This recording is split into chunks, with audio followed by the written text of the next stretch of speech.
ഹരി ഓം. എല്ലാവർക്കും എൻ്റെ വിനീത നമസ്കാരം. ഭഗവത്ഗീതയിലൂടെ ജീവിത വിജയം. ഭഗവത്ഗീതയിലൂടെ ജീവിത വിജയം നേടുക എന്നത് സത്യത്തിൽ ഈ മാനവരാശിക്ക് കിട്ടിയ ഏറ്റവും വലിയ ഒരു സമ്പത്ത് തന്നെയാണ്. കാരണം ഭഗവത്ഗീത പോലുള്ള ഒരു കൃതി നാം ശരിക്കും പഠിച്ച് നമ്മുടെ ജീവിതം നയിച്ചിരുന്നുവെങ്കിൽ നമുക്ക് എവിടെയാണ് ജീവിതം, എന്താണ് ജീവിതം എന്ന വ്യക്തത ഉണ്ടാകുമായിരുന്നു. ഇന്നിപ്പോൾ നമ്മൾ ജീവിക്കുകയാണ്, പക്ഷേ what is life we don't know. Life എന്താണെന്ന് ചോദിച്ചാൽ നമുക്കറിയില്ല. നമ്മൾ പറയും ഞാൻ അടിപൊളിയായിട്ട് ജീവിക്കണോ, സുഖമായിട്ട് ജീവിക്കണോ എന്നതും നമ്മളിങ്ങനെ പറഞ്ഞ് ശീലിച്ചു പോയി. പക്ഷേ എവിടെയാണ് ഈ ജീവിതം? നിങ്ങൾ ചിന്തിച്ചിട്ടുണ്ടോ? എവിടെയാണ് ഈ ജീവിതം? അതിനാണ് ഗീത നിങ്ങൾ പഠിക്കേണ്ടത്, ഇത് കണ്ടെത്താൻ. പിന്നെ എങ്ങനെയാണ് ജീവിക്കേണ്ടത് നമ്മൾ അറിഞ്ഞുകൊണ്ട് ജീവിക്കുക. അറിയാതെ ജീവിക്കുമ്പോൾ നമുക്ക് ഇഷ്ടങ്ങൾക്കനുസരിച്ച് പലതും വന്നാൽ നമ്മൾ സന്തോഷിക്കും, ഇഷ്ടങ്ങൾക്ക് എതിരായിട്ട് അല്ലെങ്കിൽ പ്രതികൂലമായി വന്നാൽ നമ്മൾ ദുഃഖിക്കും. അപ്പം നമ്മൾ ജീവിതം എന്താണെന്ന് ശരിക്കും മനസ്സിലാക്കുക. അപ്പം അതുകൊണ്ട് ആദ്യം നിങ്ങളുടെ ശ്രദ്ധ വാട്ട് ഈസ് ലൈഫ് എന്ന ക്വസ്റ്റ്യന് ഉത്തരം കണ്ടെത്തലായിരിക്കും. What is life? ലൈഫ് എന്ന് പറയുന്നത് ബോധ മനസ്സാണ് ലൈഫ്. അതെപ്പോഴും നിങ്ങൾ ഓർക്കുക. നിങ്ങളുടെ ബോധ മനസ്സാണ് ജീവിതം. കാരണം മനസ്സ് വിട്ടുപോയാൽ നിങ്ങൾ ശവമാണ്. മനസ്സുറങ്ങിയാൽ പിന്നെന്ത് ജീവിതം? നിങ്ങൾ നോക്കൂ, ഉറക്കത്തിൽ നിങ്ങൾക്ക് എന്ത് ജീവിതം? നിങ്ങൾ പറയുക ശ്വാസം പോകുന്നുണ്ടല്ലോ, ശ്വാസം വലിക്കുന്നത് നിങ്ങൾ അറിയുന്നുണ്ടോ? ശ്വാസം വരുന്നതും പോകുന്നതും. ഇപ്പം മരിച്ചു കിടക്കുന്ന ഒരു ശരീരത്തിന് വെൻറ്റിലേറ്ററിൽ ഇട്ട് കഴിഞ്ഞാൽ അതിൽ ശ്വാസം അകത്തേക്ക് കുറച്ച് പോകും, കുറച്ച് പുറത്തേക്ക് പോകും. വെൻറ്റിലേറ്ററിൽ ആര് കിടക്കുന്ന ആൾ വലുത്, മരിച്ചു പോയ ആൾ അറിയുന്നുണ്ടോ? അബോധാവസ്ഥയിൽ കിടക്കുന്ന ആൾക്ക് എന്തുണ്ടെന്ന് അയാൾക്ക് വല്ല അറിവുണ്ടോ? അതുകൊണ്ടാണ് നമ്മൾ ചത്തതീനൊക്കുമേ ജീവിച്ചിരിക്കലും എന്നപോലെ നിർജീവമായി കിടക്കുന്നു എന്നൊക്കെയുള്ള ഭാഷ ഉപയോഗിക്കുന്നത്. ഇപ്പോൾ ബോധ മനസ്സാണ് ജീവിതം, ബോധ മനസ്സാണ് ജീവിതം. ഇതിങ്ങനെ തലയിൽ ഉറപ്പിക്കണം. കാരണം മനസ്സുണ്ടെങ്കിലേ ജീവിതമുള്ളൂ. ആഗ്രഹിക്കുന്നത്, മോഹിക്കുന്നത്, സ്വപ്നം കാണുന്നത്, ഇച്ഛിക്കുന്നത് എല്ലാം മനസ്സുകൊണ്ടാണ്. കാമിക്കുന്നത്, പ്രേമിക്കുന്നത് എല്ലാം മനസ്സുകൊണ്ടാണ്. ദേഷ്യം വരുന്നത്, ഇഷ്ടക്കേട് കാണിക്കുന്നത്, അസൂയ, വിദ്വേഷം, കുശുമ്പ്, എന്തൊക്കെ നെഗറ്റീവും എന്തൊക്കെ പോസിറ്റീവും ഒക്കെ മനസ്സുകൊണ്ടല്ലേ. അപ്പം അതുകൊണ്ട് മനസ്സില്ലെങ്കിൽ ജീവിതമില്ല. അപ്പം അതുകൊണ്ട് ആദ്യം പഠിക്കണം, ബോധ മനസ്സാണ് ജീവിതം, ബോധ മനസ്സാണ് ജീവിതം. അതിങ്ങനെ ആവർത്തിച്ച് നമ്മുടെ തലയിൽ ഉറപ്പിക്കണം. ഇനി ആ മനസ്സിലാണ് നമ്മൾ പറഞ്ഞ ബുദ്ധിയും അതുപോലെ വികാരങ്ങളും ഞാനെന്ന ഭാവവും എനിക്കെന്ന സ്വാർത്ഥതയും ഇഷ്ടാനിഷ്ടങ്ങളും ഒക്കെ നിൽക്കുന്നത്. മനസ്സെന്ന് പറയുന്നത് ഒരു ചിന്തകളുടെ കൂമ്പാരമാണ്, സമ്മിശ്രമാണ്. അപ്പം അതിൽ നാം ഒരു വശത്ത് ബുദ്ധിപരമായ പല കാര്യങ്ങൾ നേടുമ്പോഴും മാനസികമായി പല ആഗ്രഹങ്ങൾക്കനുസരിച്ച് ജീവിതം വരുമ്പോൾ നമ്മൾ പറയും ജീവിതം നല്ല കേട്ടോ, അടിപൊളി, ഉഷാറായി. കാര്യം നമ്മൾ ആഗ്രഹിച്ച പോലെ കാര്യങ്ങൾ വരും. എന്നാൽ ആഗ്രഹത്തിന് പ്രതികൂലമായിട്ട് ജീവിതം വന്നേ പറ്റുള്ളൂ. അപ്പം നമ്മൾ പറയും എന്തൊരു പ്രാരബ്ധം, എന്തൊരു ദുരിതം, എന്തൊരു യോഗം, എന്തൊരു വിധി, എന്തൊരു തലയിലെഴുത്ത്. അപ്പോഴാണ് പലരും ദൈവത്തെ പഴിക്കും, ദൈവം എനിക്ക് വല്ലാത്ത ശിക്ഷ തന്നു. അങ്ങനെ നാം ജീവിതത്തിൽ ദുഃഖ ദുരിതങ്ങൾ അനുഭവിക്കുന്നു. എനിക്ക് നിങ്ങളോട് പറയാനുള്ളത്, നമ്മുടെ ഓരോരുത്തരുടെയും ജീവിതത്തിൽ നാം ഇവിടെ എങ്ങനെ ജീവിച്ചാലാണ് ജീവിതത്തിൽ നമുക്കൊരു താളത്തോടുകൂടി വളരെ സമചിത്തതയോടുകൂടി നമുക്ക് ജീവിതം മുന്നോട്ട് നയിക്കാൻ സാധിക്കുക. അതെപ്പോഴും ഓർക്കണം നമ്മൾ. മനുഷ്യൻ എങ്ങനെ സാധിക്കുമോ? ഭഗവത്ഗീത പറയുന്നത് സാധിക്കുന്നു ഒരു സമചിത്തതയോടെ. അതായത് ഇഷ്ടപ്പെട്ടത് വന്നാൽ സന്തോഷിച്ചോളൂ. പക്ഷേ ഇഷ്ടപ്പെടാത്ത കാര്യങ്ങൾ നടക്കുമ്പോൾ റെസ്റ്റ്ലെസ് ആയാൽ അത് നമ്മുടെ ശരീരത്തിൻ്റെ ആരോഗ്യം തെറ്റിക്കും. അതുകൊണ്ടാണ് കൊച്ചുനാൾ മുതൽ ഇപ്പോൾ ഗീതയുടെ പ്രസക്തി കൂടി വരികയാണ്. ഗീത പഠിച്ചേ പറ്റുള്ളൂ. കാരണം ഇപ്പോൾ മോഡേൺ സയൻസ് പോലും തെളിയിക്കുന്നു, മനസ്സിലുണ്ടാകുന്ന റിപ്രഷൻ, ഡിപ്രഷൻ, അതുപോലെ സപ്രഷൻ, ഇതൊക്കെ ശാരീരികമായ രോഗങ്ങളായി മാറുന്നു. അപ്പം ഇന്ന് നമ്മൾ നോക്കൂ, കൊച്ചു കുട്ടികൾക്ക് വരെ ഗീത പഠിപ്പിച്ചേ പറ്റുള്ളൂ, ഗീത പറഞ്ഞു കൊടുത്തേ പറ്റുള്ളൂ. കാരണം ഇഷ്ടമില്ലാത്ത ഒരു വലിയ ലോകം കിടക്കുകയാണ് പഠിക്കാൻ. ഞാൻ കഴിഞ്ഞ ക്ലാസ്സിൽ നിങ്ങളോട് പറഞ്ഞു, എല്ലാ കുട്ടിക്കും സയൻസും എല്ലാ കുട്ടിക്കും മാത്സും ഇഷ്ടപ്പെട്ടിട്ടാണോ പഠിക്കുന്നത്? സ്കൂളിൽ തന്നെ പോകാൻ താല്പര്യമില്ലാത്തവരുണ്ട്. പണ്ടൊരു തമാശയായിട്ടൊരു കഥ പറയും. ഒരു വീട്ടിൽ അമ്മ വിളിക്കുന്നത്, മോനെ എണീക്കടാ, സ്കൂളിൽ പോകാൻ സമയം, നീ എന്താ പോത്തുപോലെ കിടക്കുന്നത്, എണീക്കിവിടെ നിന്ന്. എനിക്ക് പോകാൻ താല്പര്യമില്ല, എനിക്ക് സ്കൂളിൽ പോകാൻ താല്പര്യമില്ല, ഞാൻ പോകുന്നില്ല. വീണ്ടും അയാളുടെ അച്ഛൻ വിളിക്കണ്ടേ, എടാ സമയമായി, നീ എന്താ അവിടെ പോത്തുപോലെ കിടക്കണത്, കുറേ നേരമായില്ലേ ചുരുണ്ടു കൂടി കിടക്കണം, എണീക്കുക അവിടെ നിന്ന്. അലറി, ഞാൻ പോകുന്നില്ല, എന്നെ വെറുതെ ബഹളം വെച്ച് വിളിപ്പിക്കണ്ട, ഞാൻ പോകുന്നില്ല, എന്നെ ഉണർത്തണ്ട, എനിക്ക് പോകാൻ പറ്റില്ല. വീണ്ടും അമ്മ പറയുന്നുണ്ട്, മോനെ നീ എണീക്കട, സമയം ഇതാ, ഇനി അധിക സമയമില്ല, ബസ് വരാറായി, നിനക്ക് പോകണ്ടേ, പല്ല് തേച്ച് കുളിച്ച് പോകണ്ടേ നിനക്ക്. എനിക്ക് പോകാൻ താല്പര്യമില്ല അമ്മ. ഇങ്ങനെ കുറേ കഴിഞ്ഞപ്പോൾ അമ്മ അങ്ങോട്ട് കലി പിടിച്ചിട്ട് വന്നു, എടാ ഞാനൊരു കൊച്ചു കുട്ടിയോടൊന്നല്ല സംസാരിക്കുന്നത്, ഒരു സ്കൂളിലെ പ്രധാന അധ്യാപകനോടാണ് സംസാരിക്കുന്നത്, നീ സ്കൂളിൽ പോകാൻ നിനക്ക് താല്പര്യമില്ല എന്നോ. അപ്പോൾ പറഞ്ഞു, അവിടുത്തെ ടീച്ചർമാർക്കൊന്നും എന്നെ കണ്ടുകൂടാന്ന്. നോക്കൂ നിങ്ങൾ, സ്കൂളിലെ ഒരു പ്രധാന അധ്യാപകനോടാണ് രാവിലെ സ്കൂളിൽ പോകാൻ പറയുന്നത്. ഒരു വിധിയുടെ വൈപരീത്യം എന്ന് പറയില്ലേ. ഇന്ന് പല അധ്യാപകന്മാർ പോലും സ്കൂളിൽ പോകാൻ താല്പര്യം ഉണ്ടായിട്ടാണോ പോകുന്നത്. കഴിഞ്ഞ ദിവസം എനിക്കൊരു വീഡിയോ ഒരാൾ അയച്ചു തന്നു, അത് ശരിയാണോ തെറ്റാണോ എനിക്കറിയില്ല. കോവിഡ് കുറഞ്ഞു വരുന്നത് കൊണ്ട് വിദ്യാഭ്യാസ മന്ത്രി കോവിഡ് കൂടി വരുന്ന സമയത്ത്, ഇപ്പോഴല്ല കോവിഡ് കൂടിയപ്പോൾ വിദ്യാഭ്യാസ മന്ത്രി പറഞ്ഞു വീണ്ടും നമുക്ക് ഓൺലൈനാക്കാം ക്ലാസ് എന്ന്. അപ്പോൾ 2 ടീച്ചർമാരിന്ന് ഡാൻസ് കളിക്കുകയാണ്. കാരണം ഓൺലൈൻ ക്ലാസ് എന്ന് പറഞ്ഞു കഴിഞ്ഞാൽ ടീച്ചർമാരെ സംബന്ധിച്ച് പലർക്കും സന്തോഷമാണ്. കാരണം കുളിക്കണം എന്നില്ല, ഇനി പ്രോപ്പറായിട്ട് ഡ്രസ്സ് ചെയ്യണം എന്നില്ല, ഇതിൽ കാണുന്ന അത്രയും ഭാഗം ഡ്രസ്സ് ചെയ്ത് നല്ല വൃത്തിയാക്കി വെച്ചാൽ മതി. അപ്പോൾ അവർ ചുരിദാറായാലും മറ്റ് ഡ്രസ്സുകളായാലും ഇപ്പോൾ നൈറ്റിയൊക്കെ കൊടുത്താലും ഒരു വേറെ എന്തെങ്കിലുമൊക്കെ ധരിച്ചിട്ട് അവർക്ക് ക്ലാസ് എടുക്കാം. മറ്റേതാകുമ്പോൾ പക്ക ഡ്രസ്സ് ചെയ്യണം, അതിന് കുളിക്കണം, അതൊക്കെ വേണം. ഇതാകുമ്പോൾ വീട്ടിലെ കാര്യമാകുമ്പോൾ അവിടെ നിന്ന് നന്നായിട്ടൊന്ന് തലയൊക്കെ വൃത്തിയാക്കി കുട്ടികൾക്ക് കാണുമ്പോൾ ഒരു വൃത്തികേടില്ലാത്ത വിധത്തിലൊക്കെ ആക്കിയാൽ മതി. ഇതിപ്പോൾ വീണ്ടും ഓൺലൈനിൽ പറഞ്ഞപ്പോൾ അവർ ഡാൻസ് കളിക്കുകയാണ്. അപ്പം നോക്കൂ, പല ടീച്ചർമാർ സത്യത്തിൽ സന്തോഷിച്ചിട്ടാണോ സ്കൂളിൽ പോകുന്നത്. പലരും അങ്ങനെ ജീവിതത്തിലൊരു ജോലി, അതിന് ശമ്പളം കിട്ടണം, അതിനങ്ങനെ കടന്നു പോകുന്നവരാണ്. എന്നാൽ അതിൽ ആത്മാർത്ഥതയുള്ളവരുണ്ട്, ഇല്ല എന്ന് പറയാൻ പറ്റില്ല, ഏത് മേഖലയിലും ഉണ്ടാവും. അപ്പം ഞാനിവിടെ പറഞ്ഞു വരുന്നത്, നമുക്ക് കുട്ടിക്കാലത്ത് തന്നെ ഇഷ്ടമില്ലായ്മയുടെ ഒരു ലോകത്തിലൂടെ കടന്നു പോകുമ്പോൾ അതിലൊക്കെ വെറുപ്പും മടുപ്പും വിരസതയും നീരസതയും നിരാശയും ഉത്കണ്ഠയും ആകാംക്ഷയും ഭയവും അസ്വസ്ഥതയും ഇങ്ങനെയുള്ള ഒരു നെഗറ്റീവ് തോട്ട്സ് പ്രോസസ്സിലൂടെ മൈൻഡ് കടന്നു പോയാൽ ആ കുട്ടിയുടെ ശരീരത്തിൽ രോഗങ്ങൾ വന്നില്ലെങ്കിലേ അത്ഭുതമുള്ളൂ. അത് കുറേ കഴിഞ്ഞാൽ, ഇതിനൊക്കെ സൈക്കോസൊമാറ്റിക് ഡിസീസ് എന്ന് പറയും, കുറേ കഴിഞ്ഞാൽ അത് മൈഗ്രെയിൻ ആവും, ഹെഡേക്ക് ആവും, പിന്നെ അത് BP, ഷുഗർ അങ്ങോട്ട് കയറിക്കോളൂ. നമ്മൾ രോഗികളെ സൃഷ്ടിക്കുന്ന വിദ്യാഭ്യാസത്തിലൂടെ കടന്നു പോകണം. എന്നാൽ വിദ്യാഭ്യാസത്തിൻ്റെ തെറ്റല്ല, അതിൻ്റെ കൂടെ കുട്ടികളുടെ മനസ്സിനെ ഉയർത്താൻ സഹായിക്കുന്ന, കരുത്തുള്ളതാക്കാൻ സഹായിക്കുന്ന ഭഗവത്ഗീത പോലുള്ള കൃതികളുടെ ഒരു പഠനവും കൂടെ കുട്ടികൾക്ക് പരിശീലിപ്പിക്കേണ്ടിയിരിക്കുന്നു. അപ്പോൾ ഇവിടെ നമ്മൾ ഗീതയിലൂടെ കടന്നു പോകുമ്പോൾ 5-ാമത്തെ അധ്യായത്തിലേക്ക് എത്തുകയാണ്. എന്തായിരിക്കും 5-ാമത്തെ ഒരു അധ്യായത്തിൻ്റെ ആവശ്യകത? നമുക്ക് ആദ്യം മുതൽക്കൊന്ന് ഈ 5-ാം അധ്യായത്തിലേക്കൊന്ന് ഒരു നിരീക്ഷണം നടത്താം. 1-ാം അധ്യായം അർജുന വിഷാദയോഗം എന്നാണ്. അർജുനൻ എല്ലാ യുദ്ധതന്ത്രങ്ങളും പഠിച്ച, ഇന്നത്തെ ഭാഷയിൽ പറഞ്ഞാൽ വളരെയധികം എഡ്യൂക്കേറ്റഡ് ആയിട്ടുള്ള, വളരെ സ്കിൽഫുള്ളായിട്ടുള്ള, കഴിവുള്ള, ഒരു എഫിഷ്യൻ്റ് ആയിട്ടുള്ള, വളരെയധികം ഒരു ഇന്നത്തെ ഒരു MBA ഡിഗ്രിയോ അല്ലെങ്കിൽ ഒരു PhDയോ അതിനൊക്കെയുള്ള സ്കില്ലും നോളജുമുള്ള വളരെ knowledgeable person, academically high brilliant എന്നൊക്കെ പറയില്ലേ, അത്രയും ബ്രില്യൻ്റായ അർജുനൻ. ആ അർജുനൻ യുദ്ധക്കളത്തിൽ യുദ്ധത്തിനായി വന്നപ്പോൾ ഇമോഷണലി ബ്രേക്ക് ഡൗൺ ആയി. അർജുനൻ വല്ലാത്തൊരു കൺഫ്യൂഷനിൽ, ഒരു ഡയലമയിൽ പെട്ടുപോയി. അത് ഗുരുവിനെയും പിതാമഹനെയും കൊല്ലുന്നത് ശരിയല്ല. കാരണം അർജുനൻ പഠിച്ച ധർമ്മശാസ്ത്രത്തിൽ ഗുരുവിനെയും പിതാമഹനെയും കൊല്ലുന്നത് ബ്രഹ്മഹത്യാ പാപം പോലെ മഹാപാപമാണ്. സമൂഹം വെറുക്കും അങ്ങനെയുള്ളവരെ, സമൂഹത്തിൽ വെറുക്കപ്പെട്ടവരായി മാറും. അർജുനന് അത്രയും ഒരു മഹാപാതകം ചെയ്യാൻ ഒരു വിഷമം.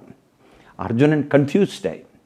അർജുനന് തോന്നി ഇതിന്ന് രക്ഷപ്പെടാൻ ഇനി ഒറ്റ വഴിയല്ലോ, ഇവിടെ നിന്നൊക്കെ മുങ്ങി ഹിമാലയത്തിലേക്ക് പോവുക. അപ്പോൾ അർജുനൻ്റെ കുട്ടിക്കാലം മുതൽ അർജുനൻ സന്യാസിമാരെ കണ്ടിട്ടുണ്ട്. അപ്പം അർജുനൻ കൃഷ്ണനോട് ചോദിക്കുകയാണ്, കൃഷ്ണ, ഞാൻ ഇതൊക്കെ വിട്ടിട്ട് സന്യസിക്കാൻ പോയാലോ? ഇതൊക്കെ വിട്ട്, കാരണം രാജാക്കന്മാരുടെയൊക്കെ പഴയ കാലം അങ്ങനെയായിരുന്നു, അവരെല്ലാ ഉത്തരവാദിത്തമൊക്കെ കഴിഞ്ഞ് അവസാനം സന്യസിക്കാൻ പോകുമായിരുന്നു. അപ്പം അർജുനനും ഒരു മോഹം, ഒന്ന് സന്യസിക്കാൻ പോയിക്കൂടെ. കാരണം അർജുനൻ്റെ പിതാമഹന്മാരിൽ അങ്ങോട്ട് നോക്കിക്കഴിഞ്ഞാൽ, ഭരതനൊക്കെ തുടങ്ങിയിട്ടുള്ള ഒരു വംശത്തിൻ്റെ പുറകോട്ട് നോക്കിക്കഴിഞ്ഞാൽ പലരും അവസാനം സന്യസിക്കാൻ പോയവരാണ്. ഭാരതത്തിൽ പണ്ടതായിരുന്നു സംസ്കാരം. ഉത്തരവാദിത്വങ്ങളൊക്കെ മക്കളെ ഏൽപ്പിച്ച്, രാജകിരീട മൂത്തപുത്രനെ ഏൽപ്പിച്ച് വനത്തിലേക്ക് പോകുന്ന രാജാക്കന്മാരുടെ ഒരു പരമ്പര നമ്മുടെ പുരാണങ്ങളിൽ നോക്കിയാൽ നമുക്ക് കാണാൻ പറ്റും. നിങ്ങൾ നോക്കൂ, ദശരഥ മഹാരാജാവ് അദ്ദേഹത്തിൻ്റെ ജീവിതത്തിൽ അദ്ദേഹം രാമനെ കിരീടമൊക്കെ ഏൽപ്പിച്ചു കൊടുത്തുകൊണ്ട് പോവാൻ നിൽക്കുകയായിരുന്നു. പക്ഷെ അതിനു മുമ്പ് ആൾ കൊലാപ്സായിപ്പോയി, അത് വേറെ കാര്യം. പിന്നെയും നിങ്ങൾക്ക് കാണാൻ പറ്റും, ഈ ഭാഗവതത്തിലേക്ക് നോക്കിക്കഴിഞ്ഞാൽ ഭരതരാജാവ് അദ്ദേഹം പുത്രനെ രാജ്യഭാരം ഏൽപ്പിച്ചുകൊണ്ട് കാട്ടിലേക്ക് പോകുന്നതും, അതുപോലെ തന്നെ അനവധി രാജാക്കന്മാരുടെ ചരിത്രം ഭാഗവതത്തിലുണ്ട്. അപ്പോൾ അർജുനൻ അറിയാം, രാജാക്കന്മാരുടെയൊക്കെ ചരിത്രം നോക്കിക്കഴിഞ്ഞാൽ ഇവരെല്ലാം പണ്ട് ഉത്തരവാദിത്വങ്ങൾ മറ്റുള്ളവരെ ഏൽപ്പിച്ച് സന്യസിക്കാൻ കാട്ടിലേക്ക് പോയ ചരിത്രമുണ്ടെന്ന്. അപ്പം അർജുനനെ സംബന്ധിച്ചൊരു കൺഫ്യൂഷൻ, ഞാനിവിടെ യുദ്ധക്കളത്തിൽ യുദ്ധം ചെയ്യുന്നതാണോ ശരി, ഇപ്പോൾ സന്യസിച്ച് എൻ്റെ പിതാമഹന്മാർ കടന്നുപോയ സന്യാസത്തിൻ്റെ മാർഗത്തിലൂടെ ഒരു മനുഷ്യന് വേണ്ടുന്ന മോക്ഷം, അതായത് സമാധാനവും ശാന്തിയും സ്വസ്ഥതയും കൈവരിച്ച മോക്ഷത്തിലേക്ക് എന്നെ ഉയർത്തുകയല്ലേ വേണ്ടത്, ഇതിലേത് ഞാൻ എടുക്കണം? ആ ഒരു കൺഫ്യൂഷനിലൂടെ ആദ്യമേ കൃഷ്ണൻ അർജുനന് ജ്ഞാനം ഉപദേശിക്കാൻ, അർജുന നീ ആരാണ്, ഞാൻ നേരത്തെ പറഞ്ഞേ എന്താണ് ജീവിതം, അർജുനോട് പറഞ്ഞു, അർജുന ഓരോ വ്യക്തിയും വ്യക്തികളായി നിൽക്കുന്നതിന് കാരണം അവരിലെ വ്യക്തിത്വമാണ്. ഞാൻ നേരത്തെ കഴിഞ്ഞ ക്ലാസ്സിലൊക്കെ നിങ്ങളോട് പറഞ്ഞു, ബോധമനസ്സെന്ന വ്യക്തിത്വത്തിലാണ് അവരിലെ വ്യക്തി ഇരിക്കുന്നത്. ഈ ബോധമനസ്സെന്ന് പറയുന്നതിൽ നമ്മൾ ഓരോരുത്തരും കൊണ്ടുവന്ന വാസനകളുടെ, ഇഷ്ടാനിഷ്ടങ്ങളുണ്ട്, നമ്മുടെ ആഗ്രഹങ്ങൾ, സ്വപ്നങ്ങൾ, പ്രത്യാശകൾ, പ്രതീക്ഷകൾ, ഇതെല്ലാം കിടക്കുകയാണ്. ഇതെല്ലാം വെച്ചുകൊണ്ടാണ് നമ്മൾ ജീവിതത്തിലേക്ക് കടന്നു വരുന്നത്. പിന്നെ ഓരോരുത്തരുടെയും സാഹചര്യങ്ങൾക്കനുസരിച്ച്, ചുറ്റുപാടുകൾക്കനുസരിച്ച്, കുടുംബ വ്യവസ്ഥകൾക്കനുസരിച്ച് ഓരോരുത്തരായിത്തീരുന്നു. ഇപ്പോൾ ഒരു വൈദ്യൻ്റെ കുടുംബത്തിൽപ്പെട്ട ഒരു വൈദ്യൻ കുടുംബ പാരമ്പര്യം കൊണ്ട് നടക്കുന്നു. ഒരു ഗോൾഡ് സ്മിത്തിൻ്റെ കുടുംബത്തിൽപ്പെട്ട അയാൾ സ്വർണവുമായി ബന്ധപ്പെട്ട ജോലി ചെയ്ത് തുടർന്നു. ഒരു കാർപ്പൻ്ററുടെ കുടുംബത്തിൽപ്പെട്ടവർ അവർ ആ ജോലിയുമായിട്ട് പോകുന്നു. അങ്ങനെയാണ് ഈ രാജ്യത്തിൽ ഇങ്ങനെ തൊഴിൽ പരമായിട്ടൊരു സമൂഹം വളർന്നു വന്നത്. ഇവിടെ അർജുനൻ ജനിച്ചത് രാജ്യസംരക്ഷണം ചെയ്യുന്ന കുടുംബത്തിലാണ്. ആ ഒരു കുടുംബത്തിൽപ്പെട്ടുകൊണ്ട് അർജുനനും അതേ പാരമ്പര്യത്തിലേക്ക് കടന്നു. അപ്പോൾ ഇപ്രകാരം ഒരു വശത്ത് ഒരു രാജ്യത്തിൻ്റെ രാജ്യഭരണ സംസ്കാരം, അതിന് ആയുധമുറകളും മറ്റും ഒക്കെ അഭ്യാസങ്ങളൊക്കെ പഠിച്ച് അർജുനൻ ഒരു വലിയ യോദ്ധാവായിട്ട് മാറി. പക്ഷെ ആ യോദ്ധാവായിട്ട് മാറുമ്പോഴും അവരവരുടെ കർത്തവ്യങ്ങൾ അനുഷ്ഠിക്കുമ്പോഴും അത് അവരുടെ മനസ്സിനെ അങ്ങോട്ട് വേദന ഉണ്ടാക്കുന്നതായി കഴിഞ്ഞാൽ, അല്ലെങ്കിൽ അവരുടെ ഉത്തരവാദിത്വം കഴിഞ്ഞു എന്ന് തോന്നിക്കഴിഞ്ഞാൽ അവർക്കിത് വിട്ടുപോകാം. അതാണല്ലോ ഞാൻ നേരത്തെ പറഞ്ഞ രാജാക്കന്മാരൊക്കെ അവർ ഉത്തരവാദിത്വം ഏൽപ്പിച്ചിട്ട് സന്യസിക്കാൻ പോകുന്നു.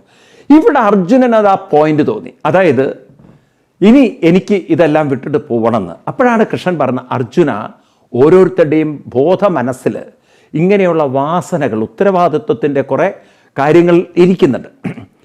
ആ വാസനകളെ അവഗണിച്ച് നമ്മൾ എവിടെ പോയിട്ടും കാര്യമില്ല. കാരണം ആ വാസനകൾ നമ്മളെ എവിടെ ഇരുന്നാലും വീണ്ടും പൂർത്തീകരിക്കാത്ത ചില ആഗ്രഹങ്ങൾ പൂർത്തീകരിക്കാൻ നമ്മളെ പ്രേരിപ്പിച്ചുകൊണ്ടിരിക്കും. അർജുനൻ സന്യസിക്കാൻ പോയാൽ പോലും അവിടെ ഇരുന്നു കൊണ്ട് അർജുനൻ വറീഡാവും, എന്തു പറ്റി ഞങ്ങളുടെ വംശത്തിന്, ഈ രാജ്യത്തിൻ്റെ അവസ്ഥ എന്താണ്. അപ്പോൾ അർജുനൻ നോക്കുന്ന സമയത്ത് ഈ രാജ്യവംശം മുഴുവൻ ശിഥിലമായി ദുര്യോധനാദി സ്വാർത്ഥന്മാരുടെ കയ്യിലാണ് ഇരിക്കുന്നതെങ്കിൽ അർജുനൻ അവിടെ ഇരുന്ന് ധ്യാനിക്കാൻ പറ്റില്ല. കാരണം സന്യാസം എന്ന് പറയുന്നത് എല്ലാം വിട്ടിട്ട്, എല്ലാ ചിന്തകളും വിട്ടിട്ട് അങ്ങനെ ഏതെങ്കിലും ഒരു ധ്യാന ചിന്തയിൽ, നാമചിന്തയിൽ അങ്ങനെ ലയിച്ചു മുഴുകിയിരിക്കാൻ പ്രാപ്തമാകുന്ന ഒരു മാനസികാവസ്ഥയാണത്. എന്നാൽ അല്പമെങ്കിലും സ്വന്തം രാജ്യത്തെക്കുറിച്ച് അറിയാനും മനസ്സിലാക്കാനൊക്കെ താല്പര്യമുള്ള ഒരാൾക്ക് സ്വസ്ഥമായിട്ടിരിക്കാൻ പറ്റില്ല. കാരണം മനസ്സതിങ്ങനെ അന്വേഷിച്ചുകൊണ്ടിരിക്കും. ഇനി അല്ലെങ്കിൽ അർജുനൻ്റെ അടുത്തുകൂടെ ആരെങ്കിലും ആ കൗരവംശത്തിലെ ആൾക്കാർ വരികയാണെങ്കിൽ അർജുനൻ ധ്യാനത്തെക്കുറിച്ചല്ല സംസാരിക്കുക. ഇപ്പോൾ കുരുവംശത്തിലൊക്കെ എന്താ അവസ്ഥ, അവിടെ എല്ലാവരും സുഖമായിട്ടിരിക്കുന്നുണ്ടോ? കാരണം ആ ചിന്തകൾ അർജുനനെ അടങ്ങിയിരിക്കാൻ പ്രേരിപ്പിക്കില്ല. അതുകൊണ്ട് കൃഷ്ണൻ അർജുനോട് പറഞ്ഞു, നിനക്ക് സന്യാസമല്ല യോജിച്ചത്, നിനക്ക് കർമ്മയോഗമാണ്. നീ വെറും കർമ്മം ചെയ്യുമ്പോഴാണ് നിനക്ക് കുറ്റബോധം വരുന്നത്. ഭീഷ്മരെയും ദ്രോണരെയും കൊല്ലണമല്ലോ, നീ ആരെയും കൊല്ലുകയല്ല. പിന്നെ നീ ഇവിടെ ധർമ്മത്തെ സ്ഥാപിക്കുകയാണ്. ഇപ്പം ധർമ്മ സംസ്ഥാപനത്തിന് വേണ്ടി നിയുക്തനായ ഒരാളാണ് ഞാൻ എന്ന നിലയ്ക്ക് നീ നിന്നിൽ നിക്ഷിപ്തമായ ആ ഉത്തരവാദിത്വം നിറവേറ്റണം. ഇപ്പം നോക്കൂ, കൈകളുടെ ജോലി ആഹാരത്തെ എടുത്ത് ഉള്ളിലേക്ക് ആഹാരമുണ്ടാക്കാൻ, അതായത് കൃഷി ചെയ്യാനും കൈകൾ ഉപയോഗിക്കാം, ആഹാരമുണ്ടാക്കി കഴിഞ്ഞാൽ അത് കഴിക്കാനും കൈകൾ നമ്മൾ ഉപയോഗിക്കുന്നു. അപ്പം ആ കൈകളൊരു നിമിത്തമാണ്. കൃഷി ചെയ്തത് കൈയാണെന്ന് പറയാൻ പറ്റുമോ? ഭക്ഷണം മുഴുവൻ കഴിച്ച് അതിൻ്റെ എന്താ പറയുക പ്രക്രിയ ചെയ്ത് കൈയാണെന്ന് പറയാൻ പറ്റും? അതിൻ്റെ ഒരു ഭാഗം മാത്രം. ഇതുപോലെ നാം ഓരോരുത്തരും സമൂഹത്തിൻ്റെ ഒരു ഭാഗമായി നിൽക്കുന്നിടത്തോളം കാലം നമുക്ക് സമൂഹത്തോടുള്ള കർത്തവ്യങ്ങളും കടമകളും ഉത്തരവാദിത്വങ്ങളും ഉണ്ട്. അർജുനനെ സംബന്ധിച്ച് അർജുനനുമുണ്ട് ഒരു ധാർമ്മികമായ ഉത്തരവാദിത്വം. കാരണം അർജുനൻ്റെ കുടുംബമാണ്, ക്ഷത്രിയ സംസ്കാരമാണ് ഈ രാജ്യത്തിൽ ധർമ്മവ്യവസ്ഥ നിലനിർത്തിയത്. അപ്പോൾ ആ ധാർമ്മിക ചിന്ത ഇവിടെ ആരെങ്കിലും കൊണ്ടുവരുന്നെങ്കിൽ, അവിടെ ധാർമ്മിക ചിന്ത കൊണ്ടുവന്നിട്ടില്ല എങ്കിൽ നാളെ അസ്ഥിരമായ പ്രശ്നവും പ്രയാസങ്ങളും ആകെ പ്രതിസന്ധികളും നിറഞ്ഞ ഒരു സമൂഹമായിരിക്കും അർജുനൻ കാരണം സൃഷ്ടിക്കപ്പെടുന്നത്. ഇന്ന് നമ്മുടെ ഹിന്ദു സമൂഹം അനുഭവിക്കുന്ന അവസ്ഥയാണിത്. കാരണം കേരളത്തിലൊക്കെ നമുക്ക് കാണാം, അന്ധമായ രാഷ്ട്രീയത്തിൻ്റെ ചിന്തയും കൊണ്ട് മിണ്ടാതെ നടന്ന് ഇതര മതങ്ങളാണെങ്കിൽ അവരുടെ മതസംസ്കാരങ്ങളൊക്കെ പഠിപ്പിച്ച് കുട്ടികളെയൊക്കെ പ്രാപ്തരാക്കിയപ്പോൾ ഹിന്ദു പൊട്ടനായിപ്പോയി. ഹിന്ദു വലിയ രാഷ്ട്രീയവും പറഞ്ഞ് കൊടിയും പിടിച്ച് അങ്ങനെ സിന്ദാബാദും വിളിച്ച് നടന്നപ്പോൾ ഇതര മതങ്ങൾ അവരുടെ മതഗ്രന്ഥങ്ങൾ പഠിപ്പിച്ച് അവരുടെ മതത്തിൻ്റെ അടിത്തറ ഉറപ്പിച്ചു പോയപ്പോൾ ഇന്നിപ്പോൾ ഹിന്ദുവിന് മതസംസ്കാരം നഷ്ടപ്പെട്ടു, മറ്റുള്ളവർക്ക് മതസംസ്കാരം ഉറക്കുകയും ചെയ്തു. ഇന്നിപ്പോൾ കേരളത്തിലെ രാഷ്ട്രീയ പാർട്ടികൾ അനുഭവിക്കുന്ന ദുരന്തമാണിത്. കേരളത്തിലെ ഇടതുപക്ഷ പാർട്ടികളായാലും വലതുപക്ഷ പാർട്ടികളായാലും അവരൊക്കെ ഒരു കാര്യം മനസ്സിലാക്കിയിട്ടുള്ളത്, അവരെ കൂടെയുള്ള ഹിന്ദുവിന് മാത്രമാണ് മതമില്ലാത്ത, ബാക്കി എല്ലാവർക്കും മതമുണ്ട്. ഹിന്ദുവിന് മാത്രം മതമില്ല. കാരണം അങ്ങനെ സംസ്കൃതിയിലല്ല നമ്മൾ വളർന്നത്. അതുകൊണ്ട് എന്തു പറ്റുന്നു, ഇവിടെ ഒരു വിഭാഗത്തിന് മതമില്ലാത്തതുകൊണ്ട് മറ്റു മതമുള്ള വിഭാഗങ്ങൾ സംഘടിതരായിട്ട് വിലപേശാൻ തുടങ്ങി. ഇപ്പോഴാണ് ഹിന്ദു തിരിച്ചറിയുന്നത്, ഇനിയെങ്കിലും ഞങ്ങളും സംഘടിതരായിട്ടില്ല എങ്കിൽ, ഇനിയും നമ്മൾ ശക്തരായിട്ടില്ല എങ്കിൽ നമ്മുടെ കുട്ടികൾക്ക് പലതും നിഷേധിക്കപ്പെടും. ഇവിടെ വിദ്യാഭ്യാസപരം നോക്കൂ നിങ്ങൾ, കേരളത്തിൻ്റെ അവസ്ഥ നോക്കൂ നിങ്ങൾ. കേരളത്തിൽ ഹിന്ദുക്കളാണത്രേ ഭൂരിപക്ഷം, പക്ഷേ വിദ്യാലയങ്ങളിൽ നിന്ന് ന്യൂനപക്ഷത്തിൻ്റെ കയ്യിലാണ് ഭൂരിപക്ഷം. അതെന്തേ അങ്ങനെ സംഭവിച്ചത്? കാരണം രാഷ്ട്രീയക്കാരനെ പ്രീണിപ്പിച്ച് അവർ സംഘടിത വോട്ട് ശക്തികളായപ്പോൾ അവർക്ക് വേണ്ടി നേടിയെടുക്കാൻ സാധിച്ചു. ഇന്ന് സാമ്പത്തികമായി മറ്റ് സമൂഹം ഉയർന്നതിന് കാരണം ഹിന്ദു സമാജത്തിനെ വെറും രാഷ്ട്രീയത്തിന് ഉപയോഗിച്ച് മറ്റുള്ളവർ പുറത്തുപോയൊക്കെ കഷ്ടപ്പെട്ട് പണിയെടുത്തിട്ട് അവർ സമ്പാദിച്ചു കൊണ്ടുവന്നു.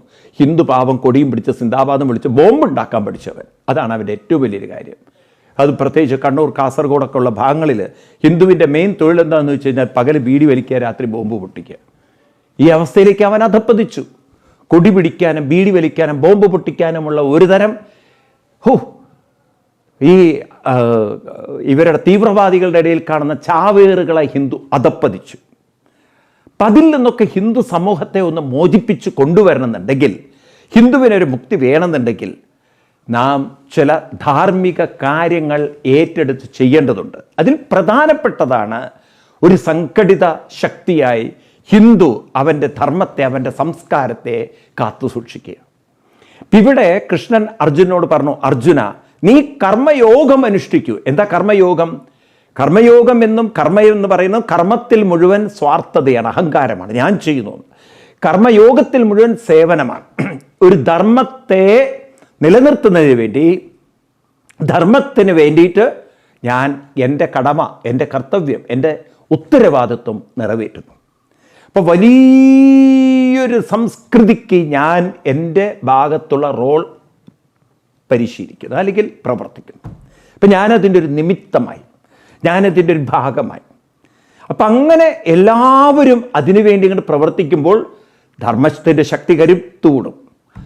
അപ്പം അങ്ങനെ അർജുന നീ പ്രവർത്തിക്കണം എന്ന് പറഞ്ഞ കർമ്മയോഗവും, പിന്നീട് ഭഗവാൻ ആ കർമ്മയോഗം തന്നെയാണ്, കർമ്മയോഗത്തിൻ്റെ അതേ കാര്യം തന്നെയാണ് ജ്ഞാനയോഗത്തിലൂടെ ഒരു സന്യാസിയും നേടുന്നത് എന്ന് 4-ാം അധ്യായത്തിലെ ജ്ഞാന കർമ്മ സന്യാസയോഗം എന്നുള്ള ഒരു പദത്തിലൂടെ കൃഷ്ണൻ അതിന് പേരിട്ടു. അതായത് ഒരു ആൾക്ക് വേണ്ടത്, കർമ്മയോഗം പറഞ്ഞ ഉടനെ തന്നെ പറഞ്ഞു, ഇനി നമുക്ക് വേണ്ടത് ഈ ഒരൊറ്റ കാര്യമാണ്, എല്ലാ കർത്തൃത്വത്തെയും വിട്ടുകൊണ്ട് നമുക്ക് ജ്ഞാന കർമ്മ സന്യാസ യോഗത്തിലേക്ക് മനുഷ്യനെ ഉയർത്തുക എന്നുള്ളത്. അതിനുശേഷം അർജുനൻ്റെ മനസ്സിൽ ഒരു ചോദ്യം അവശേഷിക്കുകയാണ്. ആ ചോദ്യം വെച്ചുകൊണ്ടാണ് അർജുനൻ 5-ാമത്തെ അധ്യായത്തിലേക്ക് ഗീത കടക്കുന്നത്. അർജുനനെ സംബന്ധിച്ച് 5-ാം അധ്യായം എന്നൊന്നുമില്ല കേട്ടോ. അതൊക്കെ നമ്മുടെ മഹർഷി വര്യന്മാർ പിൽക്കാലത്ത് ചില ഭാഗങ്ങളിൽ മുറിച്ച് ആ ടോപ്പിക്കിനനുസരിച്ച് അങ്ങനെയാണ് വ്യാസഭഗവാൻ ഇതിനെ 18 അധ്യായങ്ങളായിട്ട് തിരിച്ചത്. അല്ലാതെ കൃഷ്ണൻ ഗീതോപദേശം നടത്തുന്ന സമയത്ത് കൃഷ്ണൻ അർജുനോട് പറയില്ല, അർജുന 4-ാം അധ്യായം കഴിഞ്ഞിട്ടോ. അപ്പോൾ ഉടനെ അർജുനൻ, എന്നാൽ നമുക്ക് 5-ാം അധ്യായം തുടങ്ങാമല്ലേ കൃഷ്ണൻ? ഇതെന്താ ട്യൂഷൻ പഠിക്കാൻ പോയതാ യുദ്ധക്കളത്തിൽ? അവിടെ 4 5 ഒന്നുമില്ല, അവിടെ ഡിസ്കഷനാണ്. വ്യാസഭഗവാനാണ് ഇതിനൊക്കെ ചാപ്റ്റർ വൈസ് അദ്ദേഹം ആ ടോപ്പിക്കുകൾ നോക്കിക്കൊണ്ടാണ് ചാപ്റ്റർ വൈസ് ആക്കിയത്. അപ്പം ഇവിടെ അർജുനൻ്റെ മനസ്സിൽ വല്ലാതെ അസ്വസ്ഥമാക്കുന്നൊരു ചോദ്യം, അർജുനനെ വളരെ അലട്ടുന്നൊരു ചോദ്യം. കൃഷ്ണൻ വീണ്ടും വീണ്ടും വീണ്ടും എന്നോട് എൻ്റെ കർത്തവ്യം അനുഷ്ഠിക്കാൻ, സേവനഭാവത്തിലൂടെ സമർപ്പണത്തിലൂടെ എൻ്റെ ധർമ്മമനുഷ്ഠിക്കാൻ, എൻ്റെ കടമയനുഷ്ഠിക്കാൻ എന്നെ പ്രേരിപ്പിക്കും.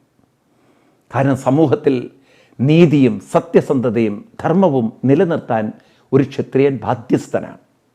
അതുകൊണ്ട് ഇവിടെ കൗരവന്മാരെന്ന് പറയുന്നവർ വാസ്തവത്തിൽ അവർ ബന്ധുക്കളോ ഒന്നുമല്ല, അവർ അധർമ്മത്തിൻ്റെ വക്താക്കളാണ്. ഭീഷ്മരും ദ്രോണരും ഗുരുവും പിതാമഹനുമാണെങ്കിൽ അവരിവിടെ അധർമ്മത്തിൻ്റെ കൂടെ നിൽക്കുന്നവരാണ്. ഞാൻ ഭീഷ്മരോടും ദ്രോണരോടുമല്ല യുദ്ധം ചെയ്യുന്നത്, ഞാൻ അധർമ്മത്തോടാണ്. കാരണം അധർമ്മ വ്യവസ്ഥ നിലനിന്നാൽ അവിടെ പിന്നെ ധാർമ്മികയ്ക്ക് നിലനിൽക്കാൻ പറ്റില്ല. ഇന്നിപ്പം നമ്മൾ അഫ്ഗാനിസ്ഥാനിലൊക്കെ കാണുന്നില്ലേ, എവിടെ അധർമ്മ സംസ്കൃതി വന്നുവോ അവിടെ ധർമ്മത്തിന് പിന്നെ വിലയില്ല. നിങ്ങൾ നോക്കുക അവിടുത്തെ സ്ത്രീകളുടെയും കുട്ടികളുടെയൊക്കെ അവസ്ഥ. വല്ലാത്തൊരു ദുരന്തത്തിലേക്കാണ് അഫ്ഗാനിസ്ഥാൻ പോകുന്നത്. കാരണം പെൺകുട്ടികൾക്കൊന്നും വിദ്യാഭ്യാസമില്ലാത്തത്. ഏതുപോലെ കുട്ടികളൊക്കെ സ്കൂളിൽ പോയൊരു സമയമായിരുന്നു അറിയത്. ഇന്നിപ്പോൾ സ്കൂളുകളിൽ പോകാൻ കുട്ടികൾക്ക് പാവം അധികാരമില്ല. നിങ്ങൾ ആലോചിച്ച് നോക്കൂ, വിദ്യാഭ്യാസമില്ലാത്തൊരു സമൂഹത്തിൽ എന്ത് ഉൽപ്പാദിപ്പിക്കാൻ പറ്റും, എന്ത് വ്യവസായം ചെയ്യാൻ പറ്റും? അപ്പം ദാരിദ്ര്യത്തിലേക്ക് കൂപ്പുകുത്താൻ പോകുന്ന ഒരു രാജ്യത്തെ സൃഷ്ടിക്കുകയാണ് അവർ. വിദ്യാഭ്യാസമുണ്ടെങ്കിലല്ലേ പുതിയ പുതിയ സംരംഭങ്ങളും പുതിയ പുതിയ വികസനങ്ങളൊക്കെ കൊണ്ടുവരാൻ പറ്റുള്ളൂ. ഇതൊന്നും വേണ്ടാത്തതായിട്ടുള്ള വെറും പ്രാകൃതമായ പ്രാചീനമായ ഒരു ട്രൈബൽ നിയമങ്ങൾ. പണ്ട് കാലത്ത് ഒരുപക്ഷെ സ്കൂളുകളൊന്നും ഇല്ലാത്തതുകൊണ്ടായിരിക്കാം അങ്ങനെ. ഇന്ന് സ്കൂളുകൾ ഉണ്ടായിട്ടും ആ ഒരു പ്രാകൃത നിയമം നടപ്പിലാക്കാൻ ഇത്തരം തീവ്രവാദി ഗ്രൂപ്പുകൾക്ക് സാധിക്കുന്നു എന്നത് ഈ ലോകത്തിൻ്റെ നിശബ്ദത കൊണ്ട് തന്നെ മാത്രമാണ്. ആലോചിച്ച് നോക്കൂ. അപ്പം അതുകൊണ്ട് ഇവിടെ കൃഷ്ണൻ നമ്മൾ ഓർമ്മിപ്പിക്കുന്നത്, നമുക്ക് അറിയണം എന്താണ് ശരിക്കും സന്യാസം, എന്താണ് ശരിക്കും കർമ്മയോഗം. ഈ കർമ്മയോഗത്തെയും സന്യാസത്തെയും കൃഷ്ണൻ വളരെ ഡീറ്റെയിലായിട്ട് നമുക്ക് കൃത്യമായിട്ട് മനസ്സിലാക്കി തരികയാണ്. എന്താണ് കർമ്മയോഗം, എന്താണ് സന്യാസം, ആ കാര്യം നമുക്ക് ഡീറ്റെയിലായിട്ട് അടുത്ത ക്ലാസ് മുതൽ ആരംഭിക്കാം. അതുവരെ എല്ലാവർക്കും നന്ദി, നമസ്കാരം, പ്രണാമം.